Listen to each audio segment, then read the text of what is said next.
ओम नमः शिवाय। कथाटे अच्छी बुद्धिर्जस्य बलम तस्य निर्बुद्धेस्तु कुत बलम। बुद्धि जार बल तार निर्बुद्धियार बल थिले भी से बल काम लगेनि। ये बुद्धि किए दियंती ग्रह मध्य अति सुंदर ग्रह बुद्ध दियंती। तेणु जातक बुद्धंक स्थिति ही समस्त सुखर कारण। भगवान शिवंकर कंठ नील, आकाश नील, सागर नील, आउ राम को मध्य नील कुआ जाए। प्रियंगु कलिका श्यामम रूपेण प्रतिमं बुद्धम सौम्यं सर्वगुणोपेतं नमामि शशिनः सुतम्। सौम्यं सर्वगुणोपेतं, जे सौम्य माने सुंदर, राम रमणीय, काम कमनीय, श्याम सुंदर, सौम्यं सर्वगुणोपेतं, सर्वगुण उपेत युक्त, सर्वगुण संपन्न, शशिनः सुत, शशि चंद्र, चंद्रकर पुत्र, ताकू मो नमस्कार करुच्ची। से केमतिया प्रियंगु कलिका भली, प्रियंगु फूलर कढ़ भली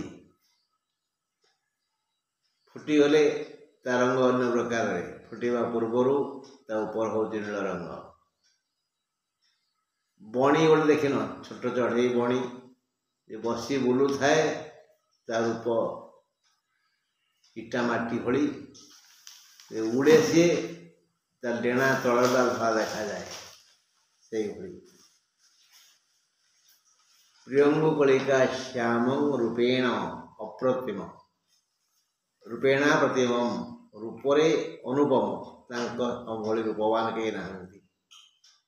हे शशि चंद्रवांग पुत्र बुद्ध को प्रणाम करुच्ची। कहीं आज कहीं बुद्धंकर प्रशंसा करागला, से परा कन्या राशि अधिपति और आम आज कन्या राशि उपरे किसी दुख सुख हवा। आपणकर कन्या राशि तो ताहले शुणु, ये मास आपणक पाई सुना अंडा दिया कुकुड़ा परी, हाथी, स्वर्ण कलसी ये मासरे कन्या राशियांक मुंड उपरे ढालिब। तीन प्रकार लोक अछंती ना, धन को नहीं केतक महाधनी भाग्यवान, तापर मध्यवित्त तमें आमे, तापर निम्न वर्गर लोक जो माने खटिले खाइबे, जार संचय नहीं, जे अलसुआ। तेणु मोटामोटी भाव से माने भाग्यवान जो मान जातक ग्रह माने भल जगार मित्र गृह नील निज मूल त्रिकोण उच्चरे बंधु घरे कोणरे बा केन्द्र थांती। तांको प्रति शनि मंगल राहुंकर दृष्टि न थाए, सेही माने ही सबु समय सुख भोग करती। एते सुख भितर भी दुख थाए ना। बंधुटे कहले आज्ञा मोर सबू ठीक ठाक जे हेले पेटटा बड़ गंडगोलिया, केबे भी मु शांति पाएनी पेट रोग पाई। ତାଙ୍କର ସବୁ ଠିକଠାକ, ବହୁତ ସୁନ୍ଦର, ବହୁତ ଶିକ୍ଷିତ, ଭଲ ଆୟ କରନ୍ତି, ଯୋଗ୍ୟ ପୁତ୍ର, ଭଲ ଜ୍ୱାଇଁ ଝିଅ, ହେଲେ କ'ଣ ହବ, ତାଙ୍କୁ ତାଙ୍କ ପେଟ ସବୁବେଳେ ହଇରାଣ କରେ। ସେଇଭଳି ଏ ମାସରେ ଗଣ୍ଡଗୋଳିଆ ପରିସ୍ଥିତିରେ ଅଛନ୍ତି କେତୁ, ଜନ୍ମ କେତୁ। ହାଣ୍ଡିଏ କ୍ଷୀରିରେ ବୁନ୍ଦେ କିରୋସିନ ପଡ଼ିଗଲେ ଯେମିତି ଗଲା, ସବୁ ଯାକ ପାଣିକି ଗଲା,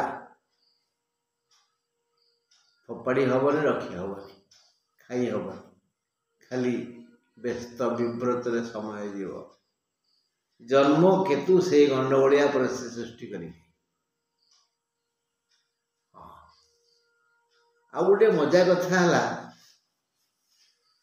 ଶୁଭ ସାହାନାଇ ଏଥରକ ତମ ଘରେ ବାଜିବ। ଯଦି ବିବାହ ଯୋଗ୍ୟ ଯୁବ ଶ୍ରେଣୀ ଥିବେ, ପୁଅ ଝିଅ ଥିବେ, ଯେହେତୁ ବୃହସ୍ପତି ଶୁଭରେ ଅଛନ୍ତି, ଶୁକ୍ର, ଶନି, ରବି ଏ ମାସରେ ସହଯୋଗ କରିବେ। ହଁ ବନ୍ଧୁ, ଆସନ୍ତୁ ଏ ପ୍ରବନ୍ଧ ଟିକେ ଶୁଣିଦେବା। ଆଜି ଆମେ କନ୍ୟା ରାଶି ବିଷୟରେ ଏକ କ୍ଷୁଦ୍ର ପ୍ରବନ୍ଧ ଶ୍ରବଣ କରିବା ଯେ କନ୍ୟା ରାଶିର ମାସିକ ରାଶିଫଳ, ଯାହା ଇଂରାଜୀ ଫେବୃଆରୀ 12ରୁ ମାର୍ଚ୍ଚ 14 ଯାଏ ପ୍ରତିଫଳିତ ହେବ। ଏ ମାସକୁ କୁମ୍ଭ ମାସ କହନ୍ତି, କାରଣ ରବି ଏ ମାସରେ କୁମ୍ଭ ରାଶିକି ଯାତ୍ରା କଲେ। ରବିଙ୍କୁ ନେଇ ମାସ ଗଣନା ହୁଏ। ତେଣୁ ଉତ୍ତରାୟଣ ପର୍ବର ଏ ମାସ ଦ୍ୱିତୀୟ ମାସ। ଉତ୍ତାପ ବଢ଼ିବ, ଶୀତ କ୍ୱଚିତ୍ ଅନୁଭୂତ ହେବ। ଏ ମାସ କନ୍ୟା ରାଶି ପାଇଁ ଏକ ସୁନା ଅଣ୍ଡା ଦିଆ କୁକୁଡ଼ା ପରି। ହେ ଶ୍ରୋତାବନ୍ଧୁ, ଯଦି ତୁମର କନ୍ୟା ରାଶି, ତେବେ ଆଗ ଜନ୍ମ ଜାତକ ଖୋଲି ଦେଖନ୍ତୁ ନା, ଆପଣ ଭାଗ୍ୟବାନ କି ନାହିଁ। ଏଇ ସୁନା ଅଣ୍ଡାଲିଆ କୁକୁଡ଼ା ଆପଣଙ୍କ ପାଖକୁ ଆସୁଛି କି ନାହିଁ। କନ୍ୟାକୁ ଲଗ୍ନ କରି ଆମେ ଗଣିବା ରବି, ବୁଧ, ଶନି କୁମ୍ଭରେ, ମଙ୍ଗଳ କର୍କଟରେ, ଗୁରୁ ବୃଷରେ ଅଛନ୍ତି କି? ତେବେ ଜାଣ, ତୁମ ମୁଣ୍ଡରେ ଏ ମାସରେ ହାତୀ ସୁନାର କଳସୀ ଢାଳିବ। ଯେଣୁ ସବୁ କନ୍ୟା ରାଶିଙ୍କର ଜନ୍ମ ସମୟ ଅଲଗା ଅଲଗା, ତେଣୁ ସମସ୍ତଙ୍କ ଭାଗ୍ୟଫଳ ବି ଭିନ୍ନ ଭିନ୍ନ। ପଞ୍ଚମାଧିପ ଶନି ଷଷ୍ଠରେ, ଏଣୁ ଛାତ୍ର ଛାତ୍ରୀ ତଥା ବିଦ୍ୟାର୍ଥୀ ଓ ସନ୍ତାନମାନଙ୍କ ପାଇଁ ଏ ମାସଟି ଏକ ଅଭୂତପୂର୍ବ ମାସ ହେବ। ସେମାନଙ୍କୁ ସେମାନଙ୍କ ପରିଶ୍ରମର ସମୁଚିତ ମୂଲ୍ୟ ମିଳିବ। ସେମାନେ ଆନନ୍ଦିତ ହେବେ। They will be success. Must. ଏ ମାସରେ ବହୁ ଶ୍ରମ କରି ଛାତ୍ରଛାତ୍ରୀ, ବିଦ୍ୟାର୍ଥୀ ଓ ଗବେଷକମାନେ ବିଜୟର ଟୀକା ପିନ୍ଧିବେ। ସମସ୍ତଙ୍କ କର୍ମାନୁରୂପୀ ଫଳ ଅବଶ୍ୟ ମିଳିବ, ଯଥେଷ୍ଟ ବେଶୀ ମିଳିବ। ସପ୍ତମାଧିପ ଗୁରୁ ନବମରେ, ଏଣୁ ବାଳିକା ବୃଦ୍ଧା, ବାଳିକା ଠାରୁ ବୃଦ୍ଧା ପର୍ଯ୍ୟନ୍ତ ସମସ୍ତ ମହିଳାଙ୍କୁ ସୁଖ, ଶାନ୍ତି, ଧନ, ଦୌଲତ, ବନ୍ଧୁ, ପ୍ରେମ ଈଶ୍ୱର ଜାଣିଦେବେ। ସେମାନେ ଯଦି ସଚ୍ଚିନ୍ତା କରିବେ, ସଦ୍ଭାବନାରେ ବଶୀଭୂତ ହେବେ, ନିଜକୁ ସତୀ ସାବିତ୍ରୀ ଭଳି ମାନସିକ ପ୍ରସ୍ତୁତି କରିବେ, ତେବେ समस्त शुभ फल सेमानक करगत हेब, सेमाने अवश्य आनंदित हेबे। तेणु आगे निजको सजाड़ी दबा जे मु काय मन वाक्य किसी भूल काम करूनी तो जदि हाँ तेबे सबू हाँ मिलिबो, जदि ना ताहले तो ना।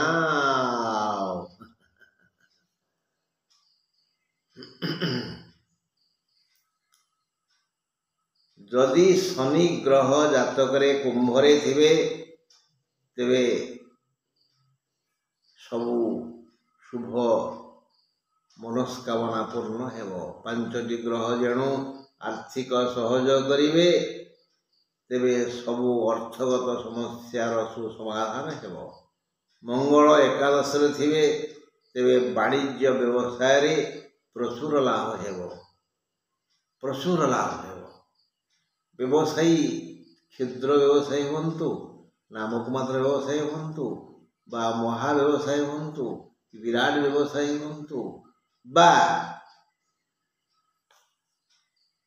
अचलाचल संपत्तिर अधिकारी हंतु, समस्त व्यवसाय निश्चय बढ़िबो। हाँ, बहुत बेसी बढ़ी जीवो। जदि ये ग्रह माने सहयोग न करिवे तथापि भी नो लॉस, क्षति हबनी, विल बी प्रॉफिट, लाभ हब। अन्यथा सामान्य लाभ हेबो, व्यवसायर सीमा बढ़ी जीवो। ग्राहक ईश्वर, ग्राहक तो व्यवसायी मानक भाई ग्राहक तो भगवान ना, ग्राहक ईश्वर यथेष्ट अनुग्रह रहिबो, तमर सुनाम प्रचारित हेबो। ए मासरे गुरु शुद्धि रवि शुद्धि अच्छी, एणु युव श्रेणी को मन लाखी जीवन साथी अवश्य मिलिबो। जो माने चाकरी बा वृत्ति खोजुथिबे षष्ठ तथा कुंभस्थ शनि ए दिगरे निश्चय सहयोग करिवे। कृषक, आईनजीवी, चिकित्सक प्रभृति वृत्तिर बंधुवर्ग खूब बेसी लोकप्रियता हासिल करिवे। राजनीति करुथिबा समस्त वर्गर कन्या राशियां को सुयोग मिलिबो, से लोकप्रियता हासिल करिवे। गुरु जदि नवमस्थ तेबे एमाने उच्च कोटिर सम्मान पाई खुशी हेबे। मात्र सबू सुखरे टिके दुख। टिके पूर्व कही ना, हांडिए खीरी रे बुंदाए किरोसिनी, से कथा हांडिए खीरी रे बुंदाए किरोसिनी पड़गला परी जन्म केतु सब बिगाड़ी देवे। जदि लग्न रे केतु थिबे तेबे सबू सुख फसल फाटी जीव। एटा मन रखंतु, आपणकर सबुजाक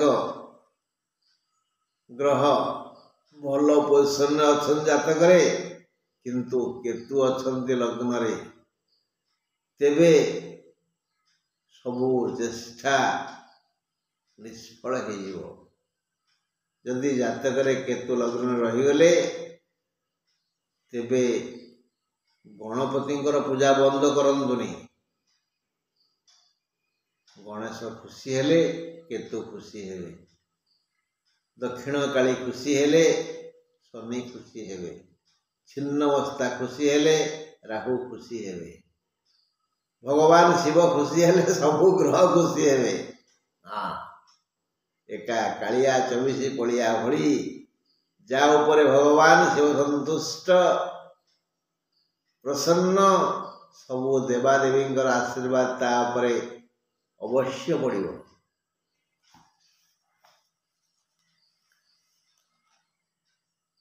यदि षष्ठ रे शुक्र और सप्तम रे राहु जातकर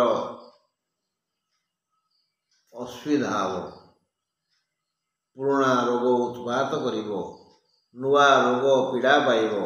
बुद्ध जदि मीनरे तेबे 27/2 परे ଶାରୀରିକ ସୁଖ ସରିଯିବ, ଶାରୀରିକ ଦୁଃଖ ମାଡ଼ି ଆସିବ। ଯଦି ଶୁକ୍ରଙ୍କ କଲ୍ୟାଣ ଚାହାନ୍ତି ତେବେ ଧଳା ଗୋରୁଙ୍କର ସେବା କରନ୍ତୁ। ଗୋରୁଙ୍କ ପ୍ରତି କେବେ ଅନୁଚିତ ବ୍ୟବହାର କରନ୍ତୁ ନାହିଁ। ଗୋରୁ ସନ୍ତୁଷ୍ଟ ହେଲେ, ଗୋମାତା ଖୁସି ହେଲେ, ଶୁକ୍ର ଖୁସି ହେବେ।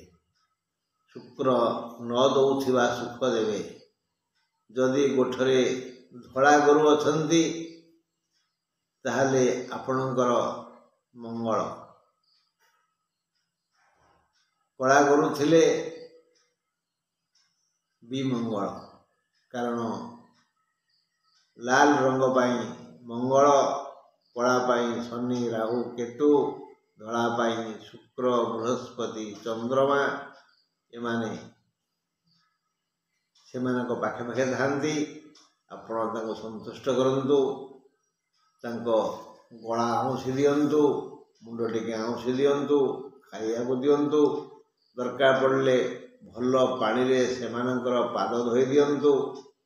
ଦେଖିବେ ଯେମିତି ଡ୍ରାଇଭିଂ କରିବା ପୂର୍ବରୁ ଗାଡ଼ିର ପାଦକୁ ଚକକୁ ଧୋଇ ଦିଏ ଏବଂ ତାର ଦିନଟି ଭଲରେ ଯାଏ, ସେଇଭଳି ଗୋରୁ ସେବା କରନ୍ତୁ, ତାର ପାଦ ଧୋଇ ଦିଅନ୍ତୁ, ମଙ୍ଗଳ ହେବ। ଗୋରୁ ପ୍ରତି ଅନୁଚିତ କର୍ମ କରନ୍ତୁ ନାହିଁ। ରାହୁଙ୍କୁ ସନ୍ତୁଷ୍ଟ କରିବା ପାଇଁ ଘରେ ପ୍ରତି ଶନିବାର କିଛି ବିରି ପୋଡ଼ନ୍ତୁ, ବିରି ଖାଦ୍ୟ ଖାଆନ୍ତୁ। ମହାମୃତ୍ୟୁଞ୍ଜୟ ମନ୍ତ୍ର 2 ଓଳି ସଞ୍ଜ ଓ ସକାଳେ 7 ଥର ଲେଖାଏଁ ପାଠ କରନ୍ତୁ। କେତୁଙ୍କ କରୁଣା ପାଇଁ ଓಂ ଗଂ ଗଣପତେ ନମଃ ଏହି ମନ୍ତ୍ରକୁ ଅତି କମରେ 108 ଥର ଜପ କରନ୍ତୁ। ଯଦି ସମ୍ଭବ ରକ୍ତ ଚନ୍ଦନରେ ଗଣେଶଙ୍କ ମଥାକୁ ଲାଲ କରନ୍ତୁ, ଆଉ ରକ୍ତ ପୁଷ୍ପରେ ତାଙ୍କ ପାଦ ପୂଜା କରନ୍ତୁ। ଟିକେ ସିନ୍ଦୁର ବି ମଥାରେ ଲଗାଇ ଦିଅନ୍ତୁ, କିନ୍ତୁ ସବୁବେଳେ ଜପୁଥାନ୍ତୁ ଓಂ ଗଂ ଗଣପତେ ନମଃ, ମଙ୍ଗଳ ହେବ। ହେ ଶ୍ରୋତା ବନ୍ଧୁ, କନ୍ୟା ରାଶିର ସକଳ ବନ୍ଧୁ, ଆପଣଙ୍କର ମଙ୍ଗଳ ହେଉ। ରହିଲି, ନମସ୍କାର।